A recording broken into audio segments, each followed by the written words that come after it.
Welcome, ladies and gents. I've got an update on Sweet Baby Inc. Oh yeah, so Sweet Baby Inc, of course, the company that you employ if you want to not make any money on your video game.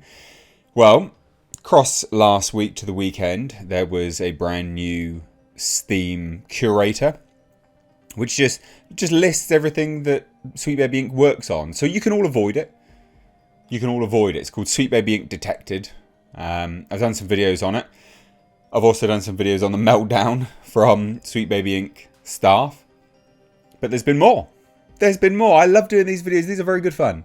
These are very, very good fun. Alright, so we're going to dive into this today. Hit subscribe if you are new here. Turn the bell notifications on and follow me over on Twitter at Mr. H Reviews. But let's take a look. So we've got not only one of the employees getting their Twitter or X account, limited, which is infinitely hilarious, and so they should, quite frankly. But we also have, that's a bloody weird advert.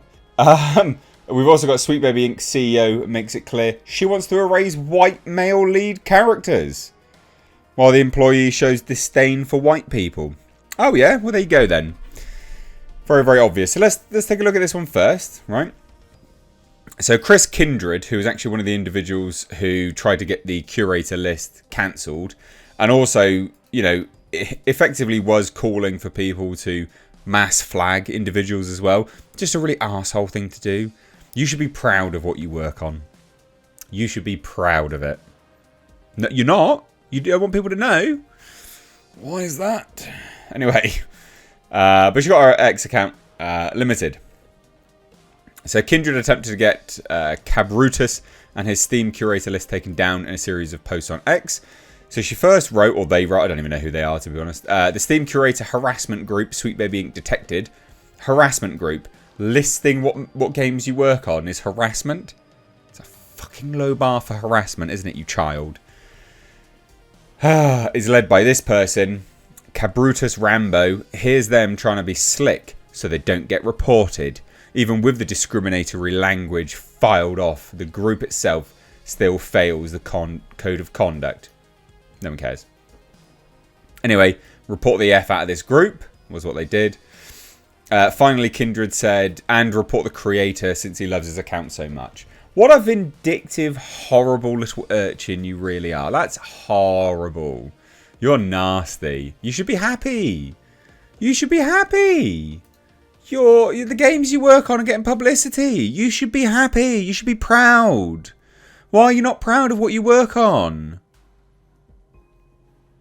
Anyway. So Kindred revealed on Blue Sky that her X account was limited, writing, they got my ass. I'm guessing a few hundred gamers reported me.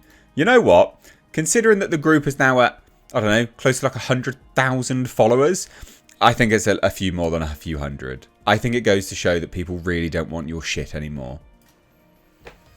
So Kindred then shared a screenshot that reads, after careful review, we determined your account broke the X rules. Your account is temporarily in read-only mode, which means you can't post, repost, or like content. Most accounts regain full access in a week. And then there was another screenshot that says, we've determined that you have violated the X rules, so we've temporarily limited some of your account features. While in this state, you can still browse X, but you're limited to only sending direct messages to your followers. No posts, reports, follows, or likes. Your account will be restored to functionality in 6 days and 20 hours. Amazing. Amazing. So also express a number of defeatist feelings after their Twitter account was limited. Trolling their forums and chats and realising that they don't care about Sweet Baby at all. Sweet Baby is just the most visible and the most vulnerable. They think we're some super firm funded by BlackRock, receiving ESG funding and tasked by some entity to hold studios hostage. What? Not even necessarily that. People just don't want your shit anyway. And so, if we take down one after another, these kind of companies, that's fine. That's fine. Alright? Good. We do care about Sweet Baby, by the way, because what you represent and what you do in the industry is terrible. And if we can make an example out of you, the more the merrier. That's great. They don't know how many of us there are, so they make it up. They don't know what we do, so they make it up. They don't know the impact our work has on the studios that hire us, so they make it up. We just read your website, you idiot. And when they have that many open spaces to play in, they can create their own bogeyman. They think they're actively making games worse when studios are the ones making the choices they balk at. The nature of our work is often at the end and is often just looking at things. Yeah, confirming that they've made the right choices. When you could be like, no, actually needs more white men. Oh, but you wouldn't do that. As a unit, we have no power toward any of the clients we work with. They're mad at market conditions. But they're not market conditions, because all the games you've worked on have failed, you pleb. They're mad at studio decisions. They're mad at the world changing away from their fascist beliefs. Oh yeah, so fascist. So fascist that we want... so we want to be represented, you idiot. They just... all they need is a punching bag because they know AAA studios will sue them into the earth. No, that's not how that's going to work either, quite frankly. And we, the purchaser, actually has the power. They think they're doing activism by targeting smaller, more visible organisations in hopes that AAA studios will get scared. They don't know. They don't have an end goal. Just unmitigated vitriol. I don't know, man. Shit was fine after the first day, but the... What? The Zionists from earlier this week wore me down? And I'm entering a place. Huh. So we're starting to talk about that stuff now, are we? Okay, good. Just every, you know, every name under the sun, I guess. So that's cool. So this is great. I'm again, more projects that they're working on. Yeah, that's great. I mean, they're garbage. Oh, but what? I mean, their CEO wants to erase white male leads. So yeah, you're terrible. Kim Belair made it abundantly clear. So this is the CEO of Sweet Baby Inc. Made it abundantly clear she wants to erase white male lead characters, whilst the company employee Maya Kramer expressed her disdain for white people. So just out and out racist, basically. Back in 2020, Belair spoke with Complications Ensue, where she was asked to explain the importance of what she's trying to do. So compare this with the statements from the other employee, by the way, saying that they've got no power. We're hitting, what, 40 years of video games? And I think people are starting to ask, why are we making very similar products? Why are a lot of our stories not resonating with the younger audiences? Well, they're clearly not now either. Why is our audience not growing? I like to say that representation is innovation. I think when people are asking for diverse stories, we're not asking for the same story with, you know, diverse characters. That is literally all you guys do. I mean, Miles Morales is literally that character embodied. And I know people like him, but that is literally what that character is.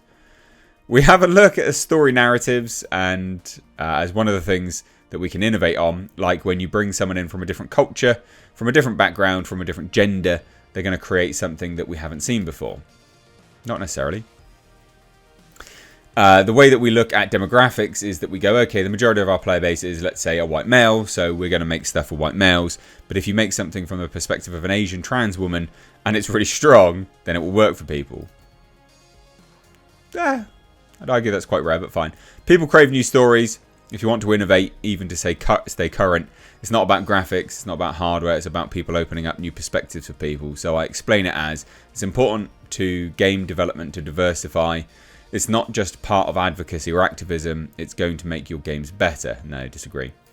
And then would also continue further and says, the market has always been frustrating to me because we make assumptions based on what we already have instead of what we could have. A couple of months ago, we were talking a lot about player choice in Assassin's Creed.